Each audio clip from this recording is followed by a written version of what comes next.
తద్దినాలు పెట్టడము మానేస్తున్నారు ఈ మధ్యన చాలా మంది. బ్రాహ్మణులు దొరకడము లేదు అని, ఎక్కువ దక్షిణ అడుగుతున్నారు అని, సమయము లేదు అని, మడితో చేసే వాళ్ళు లేరు అని, వంటవాళ్లు దొరకడము లేదు అని, ఖర్చు ఎక్కువ అవుతుందని. ఇలా రకరకాల కారణములతో తద్దినములు పెట్టడము మానేస్తున్నారు. ఇది తప్పు.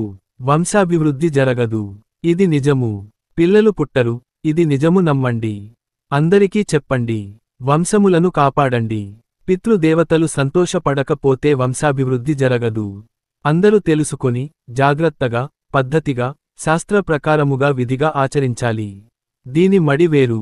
తడిబట్టతోనే వంట చేసి, బ్రాహ్మణులకు భోజనము వడ్డించాలి. పొడిబట్ట పనికి రాదు. ముందు రోజు రాత్రి, ఆ రోజు రాత్రి భోజనము చేయకూడదు. బ్రహ్మచర్యము పాటించి నేల మీద భార్యాభర్తలు పరుండాలి. భక్తితో, శ్రద్ధతో శ్రాద్ధము పెట్టాలి. ఇంటి కోడలు వంట చేస్తే పితృదేవతలు శ్రీఘ్రముగా అనుగ్రహిస్తారు. పితృదేవతలకు తద్దినాలు పెట్టండి, మానకండి. మన వంశాన్ని కాపాడేది వాళ్లే. వాయనము ఇస్తాము, కూరలు ఇస్తాము, బియ్యము ఇస్తాము అని అంటే కుదరదు. మీరు ఉండే ఇంట్లో పెడితేనే చాలా మంచిది.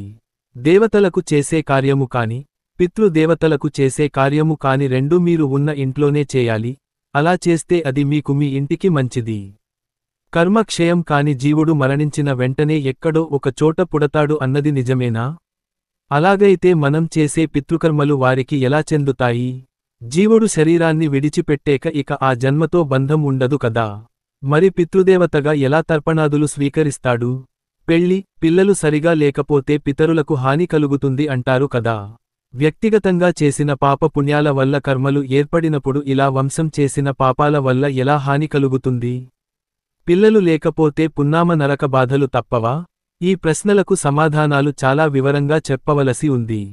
కానీ ఒక అవగాహన ఏర్పడినా చాలు అనే ఉద్దేశంతో కొందరు స్నేహితులు అడిగినదానికి ఇక్కడ సమాధానం ఇస్తున్నాను.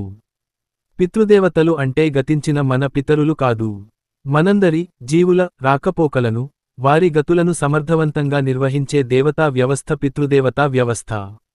వసువులు, రుద్రులు, ఆదిత్యులు మొదలుగా గల దేవతలను పితృదేవతలు అంటారు. కర్మక్షయం కాని జీవుడు మరణించిన తరువాత పుడతాడు అనేది నిజం. కాని వెంటనే అని ఖచ్చితంగా చెప్పలేము. ఒక లెక్క ప్రకారం పునర్జన్మకు 300 సంవత్సరాలు పడుతుంది.